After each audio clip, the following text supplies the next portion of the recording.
क्या होगा अगर किसी आदमी का घर ऐसी जगह हो जहां दूर दूर तक कोई आदमी दिखाई ना दे। दरअसल इस आदमी का नाम रघु होता है, जो रेलवे का गेटमैन होता है, जिसका काम आती हुई ट्रेनों को हरी झंडी दिखाना है। रघु यहाँ पिछले 15 साल से रह रहा है और इसे किसी आदमी से बात किए हुए 15 साल हो गए हैं। इस फाटक से केवल 2 ही ट्रेन गुजरती है, जिनकी टाइमिंग रघु को बहुत अच्छे से याद हो गई है। एक दिन उसको कुछ अजीब लगता है। वो जैसे ही वहाँ जाके देखता है तो वहाँ एक लड़की नीचे गिरी मिलती है। वो लड़की जिंदा होती है, इसलिए रघु उसको अपने घर ले आता है। वो उसको छूने की कोशिश करता है, क्योंकि उसने 15 साल के बाद किसी इंसान को देखा था। तभी उस लड़की को होश आ जाता है। वो उसको देखकर डर जाती है। रघु बताता है कि तुम ट्रेन से गिर गई थी, इसलिए मैं तुमको अपने घर ले आया। लड़की अपना नाम चेतना बताती है और बोलती है कि मैं अपने पति के साथ जा रही थी कि तभी पैर फिसलने पर ट्रेन से गिर गई। चेतना यहाँ से जाने के लिए होती है। रघु उसको मना करता है कि तुम इस रेगिस्तान से बाहर नहीं निकल सकती, लेकिन वो उसकी बात नहीं सुनती और वहाँ से चली जाती है। वो बहुत देर तक चलती रहती है, लेकिन वो रेगिस्तान से बाहर नहीं निकल पाती और आगे जाके बेहोश हो जाती है। चेतना को जैसे ही होश आता है, रघु उसको बताता है कि तुम यहाँ से कहीं नहीं जा सकती। यहाँ चारों ओर सिर्फ रेगिस्तान है। मैं रेलवे का गेटमैन हूँ जो यहाँ 15 साल से रह रहा हूँ। अब रात हो जाती है। रघु उसके लिए खाना बना के लाता है और चेतना के सोने का इंतजाम भी कर देता है और खुद जमीन पर सोता है। अब सुबह हो जाती है। रघु बताता है कि रेलवे वालों का दिन में एक बार कॉल आता है, लेकिन हम कॉल नहीं कर सकते। लेकिन जब कॉल आएगा तो मैं तुम्हारे बारे में रेलवे वालों को बता दूंगा। और तभी कॉल आ जाती है, लेकिन जैसे ही रघु बताने वाला होता है, चेतना कॉल को काट देती है। रघु को कुछ समझ में नहीं आता कि चेतना ने ऐसा क्यों किया। यहाँ चेतना बताती है कि मैं ट्रेन से गिरी नहीं थी, बल्कि जान के कूदी थी। वो अपने बारे में बताती है कि मैं एक डॉक्टर हुआ करती थी। जिंचो नाम का एक लड़का मेरा पेशेंट हुआ करता था। उसका इलाज करते करते मुझे उससे प्यार हो गया था। हम दोनों साथ रहने लगे थे, लेकिन कुछ दिन बाद वो साइको जैसी हरकत करने लगा था। मुझको मारने भी लगा था। उसके डर की वजह से ही मैं उस दिन ट्रेन से कूद गई थी। इसलिए रघु को चेतना से हमदर्दी होने लगती है। चेतना यहाँ नहाने के लिए जाती है। रघु उसको देखने की कोशिश करता है, क्योंकि वो 15 साल से किसी लड़की के करीब नहीं गया था। एक दिन चेतना घर की सफाई करती है और उसको एक कार्ड मिलता है, जो कि असली रघु का होता है, जिसको इस आदमी ने मार दिया होता है।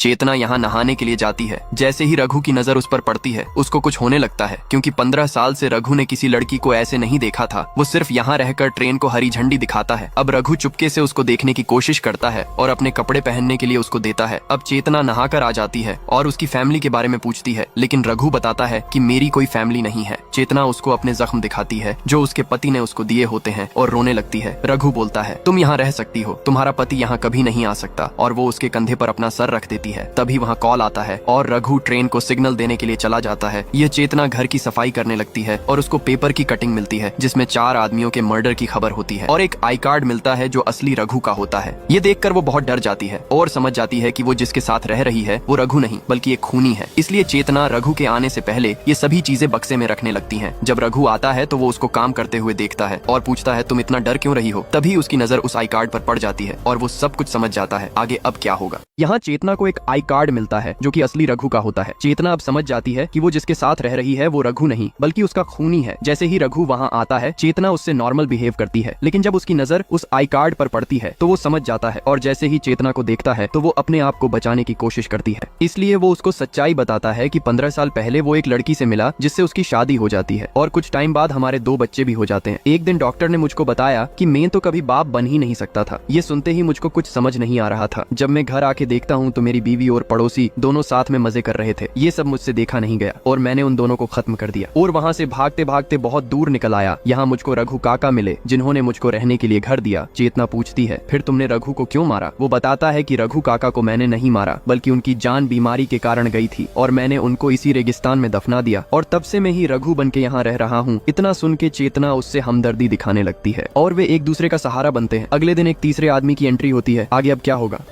रघु बताता है कि जब मैं अपने घर पहुंचा तो मेरी बीवी पड़ोसी के साथ थी, इसलिए मैं वहां से भागकर यहाँ रहने लगा। चेतना को अब रघु से हमदर्दी होने लगती है। अब वे साथ मिलके घर का काम करने लगते हैं। तभी पता चलता है कि पानी खत्म हो गया है, इसलिए चेतना खुद पानी लाने को बोलती है और रघु उसको कुएं का रास्ता बता देता है। रघु उसको पसंद करने लगा था। रघु अब अंदर आके लेट जाता है। तभी उसको किसी की आहट होती है। वो बाहर आके देखता है तो उसको एक आदमी दिखाई देता है, जिसके बारे में चेतना ने बताया था कि वो उसका हस्बैंड है, जो कि एक मेंटल पेशेंट है और वो उसके ही डर से भागी हुई है। जब वो आदमी रघु से किसी के यहाँ आने के बारे में पूछता है तो रघु उसको मना कर देता है कि यहाँ कोई लड़की नहीं आई है। अब उसको डाउट हो जाता है कि ये आदमी झूठ बोल रहा है, लेकिन रघु उसको जबरदस्ती अपने घर से निकालने लगता है। तभी उनके बीच लड़ाई होने लगती है और वो आदमी बताता है कि मेरी बीवी का नाम चेतना है, जो कि एक मेंटल पेशेंट है, लेकिन देखने से बिल्कुल नॉर्मल लड़की लगती है, लेकिन कभी भी उसकी हालत खराब होने पर वो किसी की भी जान ले सकती है। ये सुनते ही रघु घबरा जाता है कि चेतना ने तो अपने हस्बैंड को पेशेंट बताया था, इसलिए वो बोलता है, अगर तुमने उसको कहीं छुपाया है तो तुम्हारी भी जान खतरे में है।